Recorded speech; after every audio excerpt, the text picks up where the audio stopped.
Até que depois essa pessoa deprime. E aí ela fica indisposta, sem energia, sem vontade de trabalhar, perde o tesão no trabalho, com anedonia e não consegue mais performar. Isso, na maioria das vezes, é interpretado na nossa sociedade atual como burnout. Mas, na verdade, isto é uma hipomania com aumento de atividade exigida para o trabalho e depois a depressão subsequente.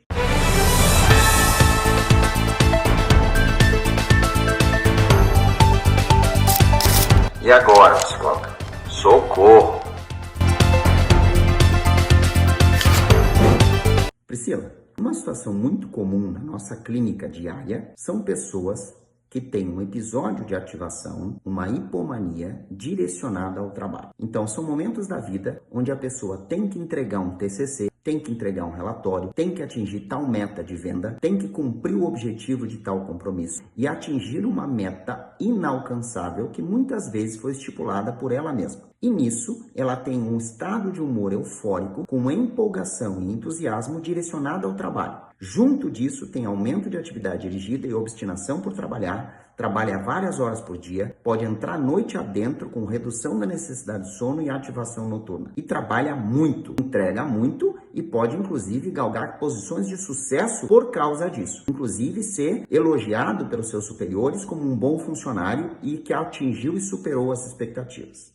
Ok, só que isto é interpretado como um bom funcionário, até que depois essa pessoa deprime. E aí ela fica indisposta, sem energia, sem vontade de trabalhar, perde o tesão no trabalho, com anedonia e não consegue mais performar. Isso, na maioria das vezes, é interpretado na nossa sociedade atual como burnout. Mas, na verdade, isto é uma hipomania com aumento de atividade exigida para trabalho e depois a depressão subsequente. Como a gente aborda na terapia essa relação disfuncional com o trabalho, Priscila? Por mais que eu tente medicar essa pessoa, se ela continuar nesse ritmo de encarar o trabalho e tudo o que ela faz é direcionado ao trabalho e ela só consegue ser bem-sucedida se ela trabalhar daquele jeito, ela vai adoecer de novo, porque ela vai voltar a ficar obstinada em trabalho e isso vai voltar a adoecer e o ciclo se repete. Como que a gente aborda na terapia essa relação disfuncional com o trabalho?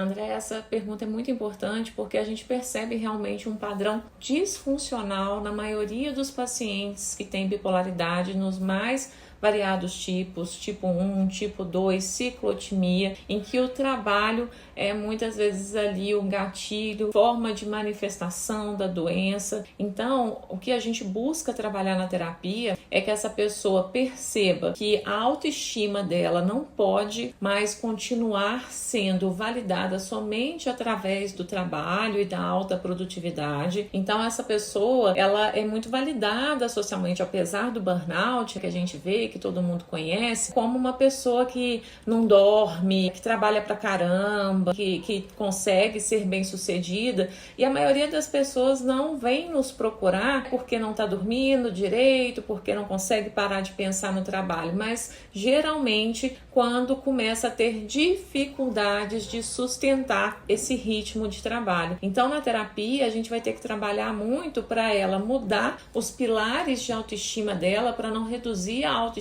dela só no trabalho, para ela entender que ela vai precisar buscar encontrar outra forma de funcionar de uma forma saudável, entender que sim, a gente não consegue estar 100% no trabalho o tempo todo e que a gente tem que ter qualidade de vida, a gente tem que dormir bem, a gente tem que buscar fazer uma atividade física, a gente precisa ter relacionamentos saudáveis. Então a gente vai ter que ajudar esse paciente a entender que quando ele estabilizar, ele não vai conseguir realmente mais ter aquele raciocínio rápido, virar a noite trabalhando. Assim, a gente fala nos quadros ali mais de uma hipomania, quase que uma euforia, digamos assim, relacionada, né? Uma obstinação com o trabalho.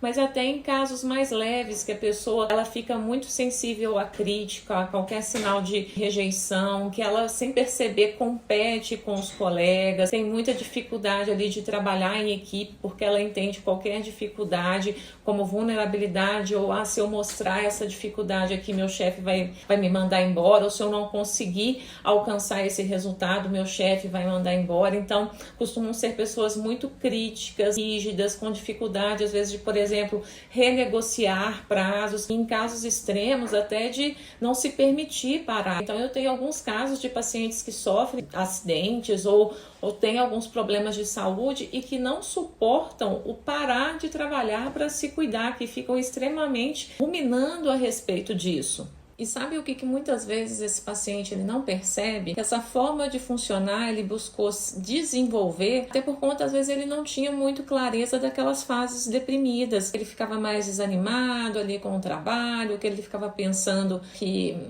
eu acho que não é bem isso que eu quero fazer, que ele tinha uma tendência à procrastinação. Então, esse perfeccionismo, essa rigidez, essa coisa de querer sempre funcionar no 100%, no 120%, no 200% no trabalho, é até porque, como ele não sabe até quando ele vai conseguir manter esse nível de funcionamento, ele fica querendo compensar, né? Ele fica querendo pensar assim, eu vou fazer muito para o meu chefe, na hora que eu tiver nos meus períodos de baixa, não perceber, não reclamar, porque afinal, né, olha só o quanto que eu entreguei. Então, até é uma falta de percepção dos sintomas que faz com que o transtorno, que é multifatorial, continue fazendo com que essa parte ali de como ele lida com os problemas e busca executar o trabalho continue sendo uma problemática, e aí por isso que a gente percebe muitas pessoas tendo resultados parciais com o tratamento, porque não buscou trabalhar essa parte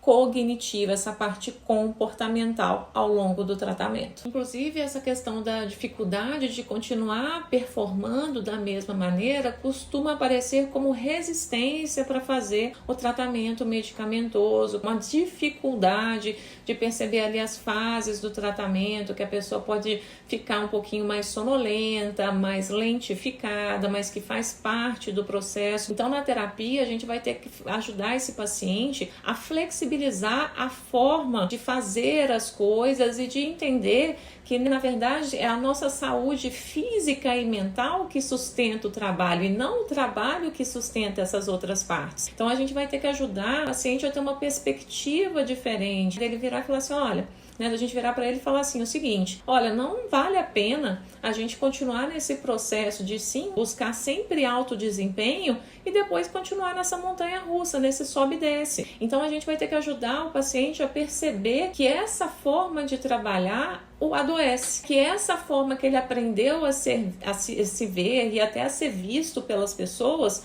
o adoece, que o custo que ele tem para manter esse padrão não vale a pena. E entender que mesmo buscando ter um ritmo mais tranquilo no trabalho, ele também pode ser bem sucedido. Então a gente vai ter que buscar a questão dos valores com ele na terapia, dele entender que ele pode alimentar outras áreas, até de buscar outras formas de ser bem sucedido no trabalho e entender que a gente precisa de todos esses pilares funcionando direitinho e que a vida não é só trabalho. É claro que a gente sabe que o trabalho é importante, mas ele não pode ser fim. Ele é meio para a gente conseguir pagar os boletos, conseguir ter qualidade de vida, sim, mas ele não pode ser um único objetivo. E a gente vai ter que ajudar o paciente a descobrir outros valores, outras fontes ali de realmente de sustentação além do trabalho e entendendo as dificuldades que acontecem no trabalho de uma forma diferente, parando de personalizar aquilo que acontece, aquele problema com,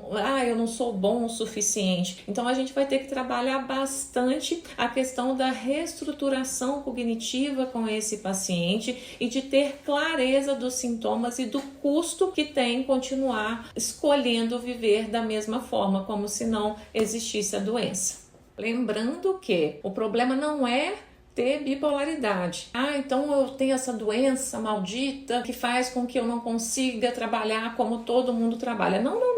quem escolher trabalhar dessa forma, mesmo não tendo bipolaridade, não vai sustentar isso ao longo prazo, vai ter problemas, né, que a gente vê por aí de obesidade, cardiopatias, vai realmente entrar num processo de envelhecimento que não é saudável, ter problemas nos relacionamentos. Então, essa forma de lidar com o trabalho de uma forma mais equilibrada, ela é importante para quem tem bipolaridade principalmente, mas também para quem não tem. Afinal, o consultório também está cheio de pessoas que têm uma relação disfuncional com o trabalho e que vão tendo vários problemas ao longo da vida por causa disso. Então, reflita sobre isso. Isso é um reflexo da nossa sociedade que quer se ver como máquina, né? Que quer tirar essa questão humana de limites e que entende só o sucesso, a produtividade como algo valoroso na vida. E a gente sabe que isso não é bem assim, que na verdade quem foca somente nisso acaba encurtando a vida ou tendo muitos prejuízos.